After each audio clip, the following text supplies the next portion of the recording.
Welcome to the Midnight Dreary, your rest stop on the highway of the unexplained. Pull up a bar stool and grab a drink as we present tonight's episode. And here's your host, Justin Wood.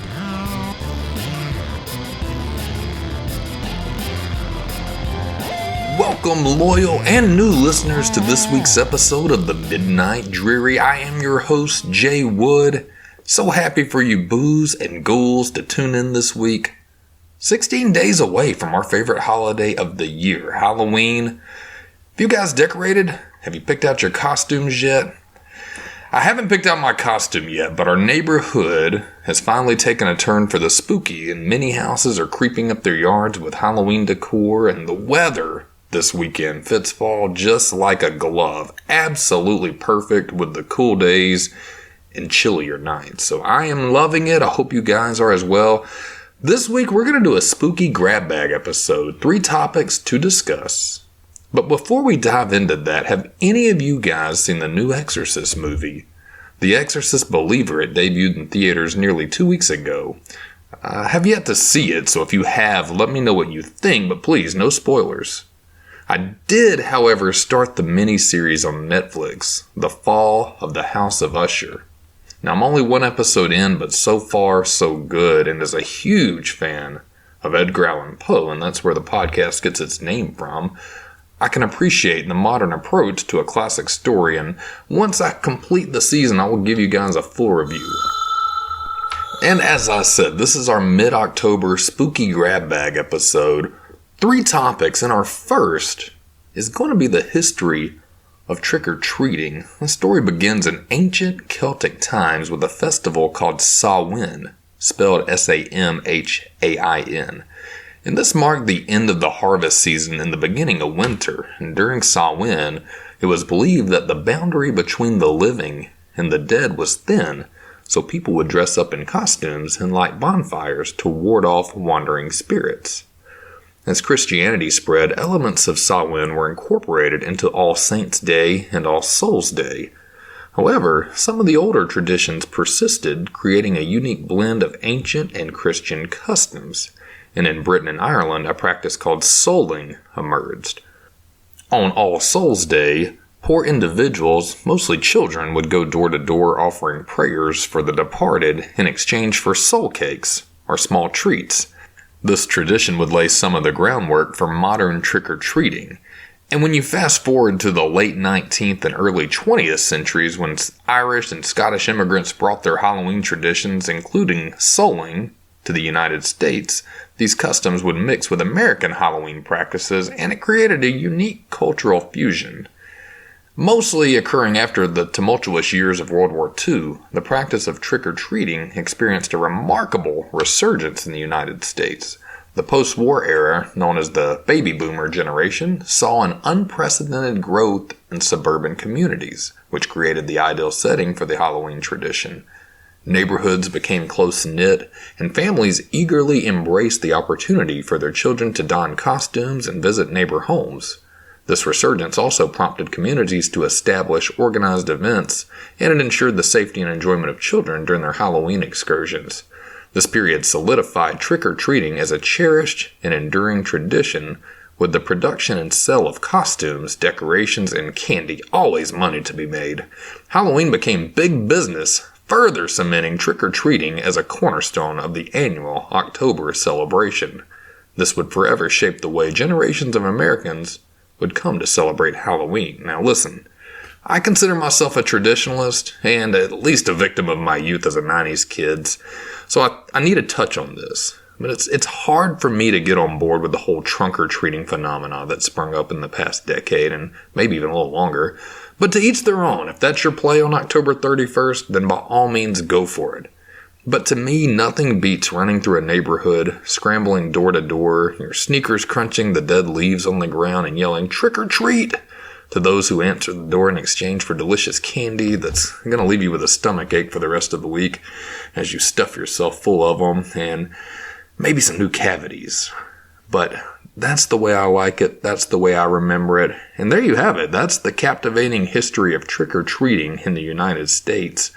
Starting with ancient Celtic festivals to modern day knocking at the door neighborhood gatherings, the tradition has come a long way.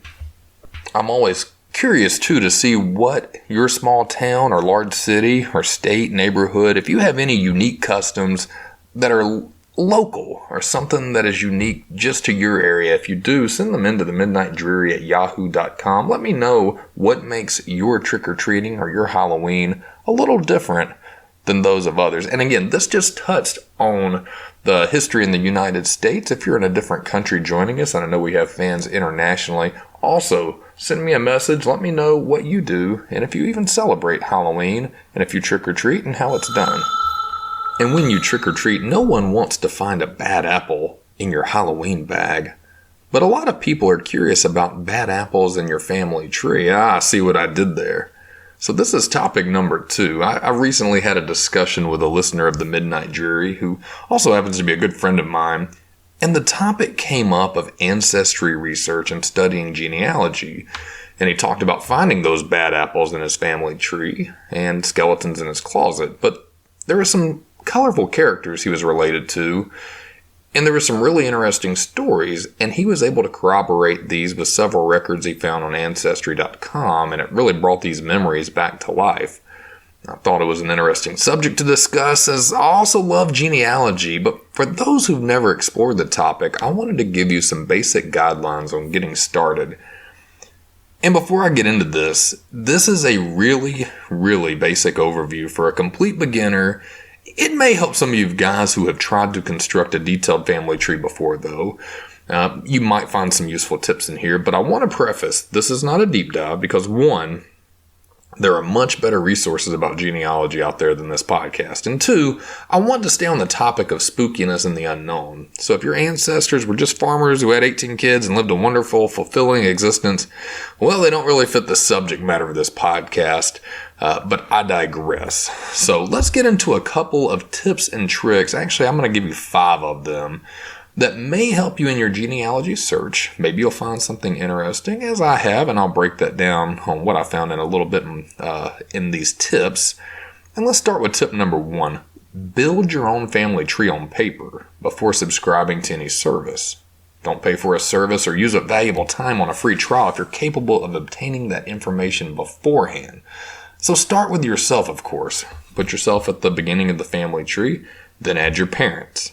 Then move on to your grandparents and great-grandparents. So it's 1 you, 2 parents, 4 grandparents, 8 great-grandparents. And on each person, the vital information that you need to find out further information is obviously their full name, maiden names for women, their birth date, death date if that applies, where they were born and where they died. If you don't know this information, then tip number 2, ask your family. If you still have relatives that know about the family, ask around about the family history or have them add to the tree that you're building. I was able to actually track down my paternal lineage even further simply because I asked my granddad's brother, my great uncle, if he remembered a certain name that I was having trouble getting past. And of course he did. Helped me break down a wall I had been researching for a while. And just asking him opened up more information than I could have hoped for. And I was able to go back a few more generations with just asking a simple question if he remembered a name and if I was accurate in my own study. Number 3, once you have your basic outline, then I feel that it's time to use those online resources. Ancestry.com is wonderful. I also feel compelled. Let me tell you, I have no affiliation with them, no sponsorship, nothing. Just want to do that, preface with that. But you can build a basic tree on there for free before you even have a paid membership. So take what you've written down, transfer that to a family tree on there, and then consider doing a paid membership or a free trial even. You could probably get a ton of information out of a 2-week trial, a month, whatever they're offering. If you just want some basic history and to find out and see if you can go further before actually paying for the membership. Put your tree on there to the best of your ability. Put those dates in there. Put the maiden names in there. All those will help you get more accurate results. And that way, you're going to use most of your time on there researching new and undiscovered relatives and information and not spending time transferring information that you already should have had.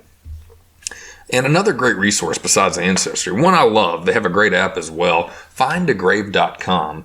You can type in your relative's name, what state they may be buried in, and you may discover their final resting place if you don't know it, or you may be surprised that a grandfather or an uncle or an aunt already has a online memorial dedicated to them, and you can leave them a message. It's a cool website. If you also like strolling through graveyards and cemeteries like I do, spooky little hobby, but man, it's peaceful in there. You can also volunteer and upload burial plots that are in your area, and people will make requests. You can see what requests have been made, and you can fulfill those requests for people looking for certain information. And by the way, do you know there's actually a difference between a graveyard and a cemetery? Do you know what the difference is? I'll give you 3 seconds to think about it. 1, 2, 3. A graveyard is typically a burial ground that's near a church, or often smaller and attached to a place of worship.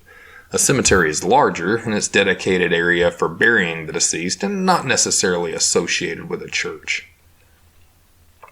Tip number 4, extremely important.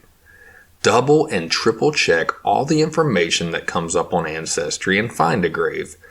Individuals such as yourself are typically the ones inputting the information in, and for most of the part, they seem to be accurate, but the further you go back, the more errors I have seen. If there is no record to corroborate a date, I try not to rely on it or even just use it in my research. I'd recommend doing the same unless you want to put an asterisk beside it saying you're basing it off circumstantial evidence, just because if there's not a record and somebody's just relying on memory, it can be wrong. I've even seen dates really off, especially when you get back into the 17th and 18th century. They don't add up some of the time. So double and triple check those dates, particularly the further back you go, because you're going to have less records, less to go on, and a lot of people assuming, or they're just tying in their tree to the research that comes up, or a same name, but it might not be the same person, especially if you have a common name like a William Smith. There are tons of those on there. And if you cannot have a record to establish this is your person, this is accurate, I wouldn't even go for it. I would rather have 0 records and consider it a wall in my research than base it off a record that could be wrong, and then I go further back, and then somewhere down the line I realize I'm wrong. So double, triple check all the information that comes up. And if you can't find any record for it, keep looking. I would encourage you to do so until you can, or otherwise don't put that person down. And the 5th and final tip I will give you. Most states here in America, if not all of them, have a Department of History and Archives, and if there is one convenient to you, visit it at some point. I once dug through the one in Montgomery here in Alabama, and I was able to uncover several Civil War documents related to a great-great-uncle of mine who was killed in the American Civil War. Even found a newspaper from 1863 that outlined his injury and what battle it took place at, where he was hospitalized at, and subsequently his death. It was really neat to see. His uncle I was actually working on some history records for. My nephew was studying the American Civil War in school, so thought it'd be cool in his research to actually have some documents that showed one of his ancestors and how he got hurt, what part he played in the battle. And we were able to get this. This stuff was not on Ancestries. And that next tip, if you're able to get that copy, you can upload these documents, and it'll help others who are also looking for that same ancestor and give them access to those records. And now they'll be forever digitalized. So, is that the right word? Digitalized? But yeah, if you have an archives department, check them out. And a cool thing too, a lot of them have online requests you can make. So if it's not convenient for you to drive to or visit, sometimes maybe complimentary and maybe for a fee, they can help you provide a record that may bolster your research and help you break down some of those walls. So did these tips, tricks help you at all? If you are in researching ancestry, you're interested in genealogy, let me know. And also anything else you would add, or if you have a resource to share, email that to me. Again, TheMidnightDreary@yahoo.com, and happy hunting. And now to our third topic, completing the trio from the mid-October spooky grab bag. This one's a true story, at least it's based off a real individual. And that individual's name is Clarvius Narcisse. And it's a story I originally read in Mysteries of the Unexplained back when I was in high school. And it's a case that blurs the lines between science and the supernatural. So let's dive into this case of Clarvius. He was a Haitian man, and his claim was he had been turned into a zombie. Let's explore the background, beliefs, and a little skepticism surrounding his enigmatic story. So Clarvius Narcisse, born in the early 1920s in the Haitian village of L'Estère. He had a pretty ordinary life as a cane farmer, but this life takes an extraordinary turn when in 1962 he fell ill, was pronounced dead. So when he fell ill, Narcisse sought help at the Schweitzer Hospital in Deschapelles, Haiti, under the care of American medical staff. This happened on April 30th, 1962. He checked in, he had a high fever, severe fatigue, and he was coughing up blood. But his condition baffled doctors because they could find no immediate explanation, and as the days passed, his condition worsened until 3 days later, he appeared to succumb to whatever illness he may have had. He was pronounced dead, and his body was placed in cold storage for about a day before internment. Fast forward 18 years later, 1980, a man identifying himself as Clarvius Narcisse emerged in the city of L'Estère, and he connected with Angelina Narcisse and several other villagers. He validated his identity through a cherished childhood nickname and shared many intimate family details that only he could know. His astonishing claim was that during his presumed demise and burial, he remained conscious yet paralyzed. He recounted being exhumed and administered a paste potentially concocted from datura, known for its hallucinogenic properties and memory-altering effects. This was the work of a bokor, which is a voodoo practitioner who, as the story goes, compelled him and others to toil on a sugar plantation. Following the bokor's passing and the cessation of the hallucinogenic regimen, clarity gradually returned to Mr. Narcisse. After an additional 16 years, Narcisse reunited with his family, who instantly recognized him, and he recounted the harrowing tale of his exhumation and enslavement. The villagers, attributing his ordeal to the potency of the voodoo, accepted him as the man who had once been ensnared in zombification. Alright, so let's retrace our steps here. Clarvius Narcisse was a farmer, he got ill, and he was buried, interred in the ground. Almost 2 decades go by, he makes his return to his home village, meets up with family, he tells them intimate details, they know him, they recognize him, and he tells them basically he had been a zombie and a practitioner of voodoo had kept him under a spell, or in what he's saying is they had a paste that they would administer to him that kept him in this catatonic state. But the bokor, which was the voodoo practitioner, had passed away, so he couldn't continue the regimen. This broke Clarvius's spell from being under his power, and he stumbled back to L'Estère, where he reunited with his family. All right, let's continue on. So some posit that Narcisse's punishment, which was, of course, a form of zombification, was retribution for violating traditional behavioral norms, particularly by abandoning his children. He confessed that the sorcerer responsible had taken his soul. Allegations pointed to Clarvius's own brother as the orchestrator of the poisoning. A bitter dispute over land and inheritance served as the catalyst. Narcisse's case bewildered medical professionals, as his demise had been corroborated by the accounts of 2 American doctors. It was hailed as the first documented instance of an individual's transformation into a zombie. Haitian psychiatrist Lamarck Duyoin, while eschewing the supernatural interpretation, saw a kernel of truth in zombie accounts and had spent decades exploring them. Suspecting a drugging and revival process, Duyoin corroborated with colleagues in the United States. This led to Davis's journey to Haiti, where he procured samples of powders reputedly employed in the creation of zombies.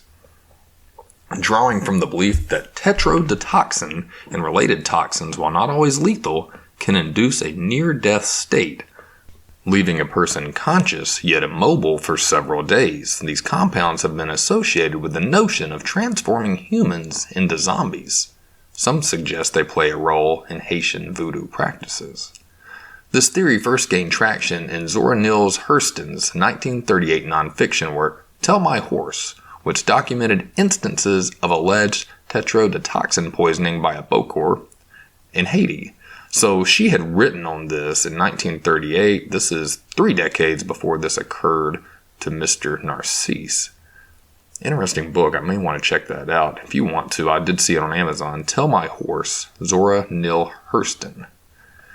Ethnobotanist Wade Davis further popularized this concept in the 1980s. However, subsequent scientific investigations employing advanced analytical chemistry tests and revisiting earlier reports have since challenged the tetrodotoxin zombie hypothesis. In the case of Clarvius Narcisse, it was reported that he received a concoction containing tetrodotoxin, which is derived from pufferfish, and bufotoxin, which is derived from toads, and would induce a coma-like state mimicking death. Following the initial administration of this is when he returned home and ultimately went to the hospital afterwards, and then he collapsed into the mysterious illness state where he was believed to have died, and then the Bokor exhumed him after he was interred. Wade Davis, the ethnobotanist that we were discussing, he examined the potential presence of the tetrodotoxin, and he proposed this scenario. His hypothesis says that the Bokor applied a powdered mixture containing tetrodotoxin through abrasions in Narcisse's skin. This would induce a coma-like state resembling death, which led to his burial. After retrieval, Narcisse would have been administered doses of Datura stramonium, which would induce a compliant, zombie-like state, compelling him to toil on a plantation. 2 years later, with the passing of the plantation owner, Narcisse regained his freedom and simply walked away. While tetrodotoxin was once thought to be a key element in Haitian voodoo practices, extensive analysis have cast doubt on this notion. Multiple studies have failed to detect the toxin in alleged zombie poisons, leading to a decline in discussion on its use in this context since the early 1990s. Scientists dismiss claims of tetrodotoxin's role in zombification as lacking factual basis. Wade Davis, again, he's the proponent of the involvement, countered by pointing to a preparation variability and speculated on additional ingredients, which I have not found any sources saying what those additional ingredients are. However, by 1990, skepticism persisted, and no scientific literature has substantiated the original claims, despite ongoing popular interest. So, Clarvius died in 1994, but he returned in 1980, so there's 14 years where he's alive and back in the community and with his family. What happened in that time, and did anybody talk to him, interview him? And yeah, they did actually. There's a great interview with Outside Magazine. This is from 1985. A young reporter goes down there to speak with him. And from his take, and he has some really good backstory on Wade Davis, the ethnobotanist that we had looked at. But from what we gather from this is there's a little bit of the superstition tied in with some fact, tied in with some actual voodoo, tied in with some legal trouble. There's a lot to take in. So let's just read it. So under Haitian law, Narcisse had actually broken it when he inherited land from his father and wanted to sell it, but it would have displaced members of his family off that land. Narcisse still insisted he was going to go through with that. So what happened? He was actually taken into a secret society and tried by his peers. He gave people to defend him. They asked to change his mind. He insisted, so he was made into a zombie. The story can't get crazier every time I read more about it. So apparently, being a zombie is not just some torture that someone did for a sugar plantation. It was actually punishment for a crime that he was going to commit. And there was also, as we spoke about earlier, some allegations he was not a good father. So maybe that's what it was, and that's what's saying in this article from 1985. And what did Clarvius himself have to say about being a zombie? Well, he said if anyone stole anything from the fields where he worked as a zombie, the zombies would kill the thief. Narcisse said he killed 1 or 2 himself. And while he was at dinner talking to this reporter, he ordered a Coke and grilled chicken. That sounds like standard zombie fare. Coke and grilled chicken. Clarvius says when zombies get old, they're turned into cows. He said it's true. You were turned into a cow, and at one time, they brought in a cow to eat for dinner, and the Bokor, again, voodoo practitioner, told Narcisse, the cow he ate last night, that was your brother. Clarvius Narcisse, this is an interesting story. Was he not a zombie? Are there elements of truth mixed with fiction? You tell me, you tell us here at the Midnight Dreary what you think of this story, and I encourage you guys to research a little bit on your own because it really is fascinating.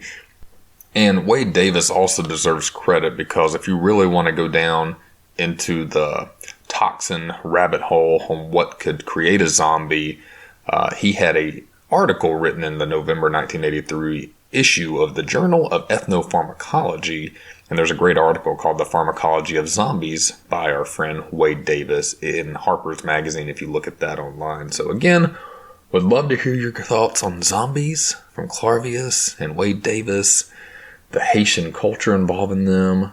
Reach out to me, let me know what you think about it.